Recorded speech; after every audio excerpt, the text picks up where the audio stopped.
Ito yung mga OLA na nagko-home visit. Paano kung hindi mo talaga sinasagot yung tawag ng OLA, hindi ka nag-reply sa mga text, binablock mo sila? Paano kung isang araw talaga pumunta sa bahay niyo at nagbigay ng demand letter, nag-home visit sa OLA, anong gagawin mo?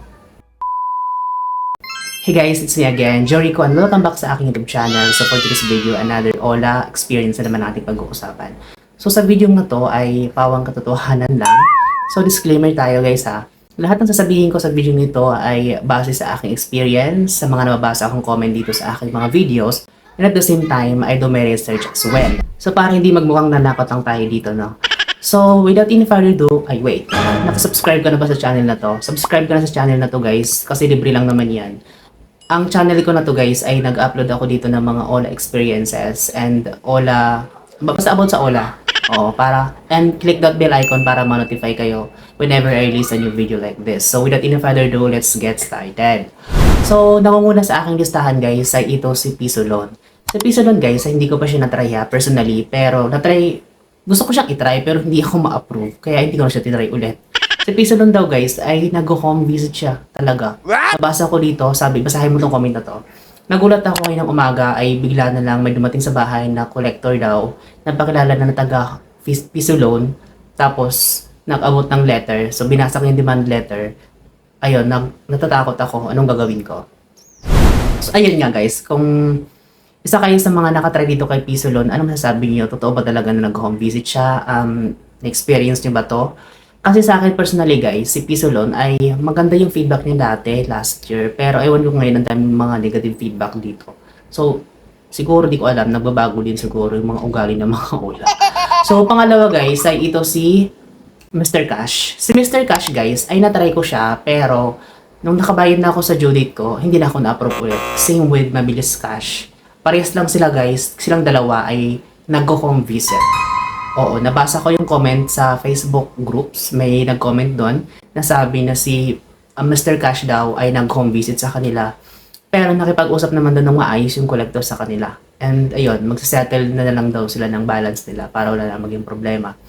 Si Mabilis Cash naman guys ay nabanggit ko kanina na hindi na ako na-approve sa aking second loan. Pero maganda talaga yung service ni Mabilis Cash kasi aside from legit, SEC registered din naman sila and hindi naman ganun kataas talaga yung interest. Tapos take note yung first loan ko dito guys ay 10,000 agad, oo 10,000. Pero okay naman, nabayaran ko naman siya agad. Pero nung nag-reloan ako, ayun nga, sabi ko kayo na hindi ako na-approve, I don't know why. Tapos, nangharas pa rin pala to si Mabilis Cash recently. Ang daming mga nababasa kong mga negative feedback sa kanila. Tapos ang malala pa na dito guys ay nag-home visit si bakla. Bakit sila nag-home visit? Diba? Nakakaloka. So pangatlo guys ay ito si Tala. Oo guys, legit si Tala, diba? Kung kayo nakatry dito kay Tala, pa-share naman ng experience nyo kay Tala. Pero daw, this time ay parang nag-iiba ata yung ano ni Tala. Ngayon daw kasi parang may mga negative feedback na din sila. Tapos nag-home visit na daw guys. So may mga naka-experience dito ng mga viewers ko na nag-share talaga, nag-PM sa aking messenger, nanghihingi ng tulong kung anong gagawin nila kasi daw si Tala daw na overdue sila, hindi makabayad. Tapos ang ginagawa daw ngayon ni Tala ay nagde-demand letter na sila and nag-home visit din sa kanila. So marami guys akong nababasa about sa mga OLA na nag-home visits. So masyado nang mahaba tong video na to kung iisa-isahin ko pa. I mean kung i-discuss ko lahat dito in one video. So gawa na lang natin to ng part 2. And pang-apat sa ating ranking ay ito si Digido. Are you guys aware na nangyari ito kay Digido na na-revoke yung license nila? So hindi na sila makakapag-operate. I don't know kung ganun pa din yung issue sa kanila ngayon. Pero kung kayo guys ay may recent loan kay Digido, tapos nakaka-experience kayo ng harassment din sa kanila, baka mag-expect din kayo na ma-home visit din kayo ng mga collector nito. Kasi meron din ako nabasa na comment dito na si Digido daw ay nag-home visit sa kanila and yung collector din ay parang yung collector din ata yung pumunta sa kanila tapos nag-abot na ng demand letter. So guys, paulit-ulit yung pinapaalala sa inyo na once na naka-receive kayo ng demand letter, huwag kayong matakot, okay? Kasi yung demand letter, parang ano lang naman yun eh, kumbaga sa school parang excuse letter lang kung ikaw si student, no? So, demand letter guys, nakapaloob lang naman doon yung amount na babayaran mo, kailan ka magbabayad. Pero yun nga lang talaga, yung demand letter pag galing sa attorney ay medyo may kabigatan siya. I mean, dapat ma-alarma ka na kasi nga, parang may power na yun eh. So, dapat ma-notify ka din talaga na kailangan mo na bayaran yung kung anumang loan meron ka. So, yun lang. Kung na-experience nyo si Digido, ano masasabi nyo dito kay Digido? Totoo ba talaga na nag-home visit sila? So, pang-lima guys, sa aking listahan ay si Happy Cash. Oo, Happy Cash yung tawag sa kanyang app. Pero hindi ko alam kung magiging happy pa kayo pag nag-home visit na sila. So, si Happy Cash guys, ay nag-try ako dito actually. Pero, ayun, hindi rin ako na-approve on my second loan. Hindi ko alam kung bakit. Siguro duda na sila. Kasi pumali ako nung first, yung due date ko sa kanila, pumali ako. Pero nabayaran ko naman nung time na hinaharas na ako. So, ayun, si Mabilis Cash daw guys, ay nag-home visit technically. So, meron ako nabasa sa Facebook group, ayun, na-experience daw nila na pumunta yung collector sa bahay nila na nag-abot din daw ng demand letter sa bahay nila. So, pag umabot na sa point na collector na talagang pumunta sa inyo para magbigay ng demand letter, ibig sabihin na sobrang tagal na ng overdue nyo to the point na ibinigay na dun sa third party, dun sa collector. So, si collector na yung bahala mag-collect sa inyo. So, kaya pumunta si collector sa bahay nyo, parang ganon.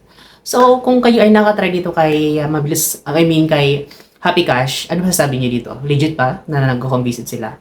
So, pang-anim guys sa aking nakalap ay ito si Kashalo. Di ba nakakaloka? Pero legit si Kashalo para siyang home credit. Yun nga lang talaga, nag-home visit din sila. Ewan ko kung totoo to, pero base sa aking nabasa, ito basahin nyo ha. Nagulat na lang ako kanina pumunta si Kashalo sa bahay ng tita ko and sinisingil sila and nagbigay ng demand letter. Ano pa ang dapat namin gawin? So yun yung experience dito sa aking comment. Okay guys, nakakaloka lang kasi sa si Kashalo ay ewan ko ha sa iba kung na-experience nila to, pero ako personally and wala din naman akong pa na-encounter na si Kashalo ay nag-home visit. Pero in this kind of comment, parang totoo na nag-home visit sa kanila. So guys, share nyo naman lahat ng mga comments niyo about sa mga ola na nabanggit ko, kung totoo ba talaga to na nag-home visit sila. Pero ayan, gawa natin to ng part ng video na to kasi marami talagang nagtatag sa akin, maraming nag-PPM sa akin about sa mga ola visitation. Yes, so akala ko talaga noong una din ay hanggang pananakot lang itong mga ola na to, pero this year parang totoo na talaga na nag-home visit na sila. So again, paulit-ulit yung sinasabi na wag tayong maalarma if ever na nag-home visit man tong mga ola na to kasi hindi natin alam, baka isa to sa mga tactics nila talaga na para ma-push tayo and ma-harsh tayo na magbayad sa kanila. Pero again, yun nga, may mga consequences ang lahat. If ever na gusto talaga natin ng katahimikan na pwede naman natin bayaran siguro yung principal amount lang.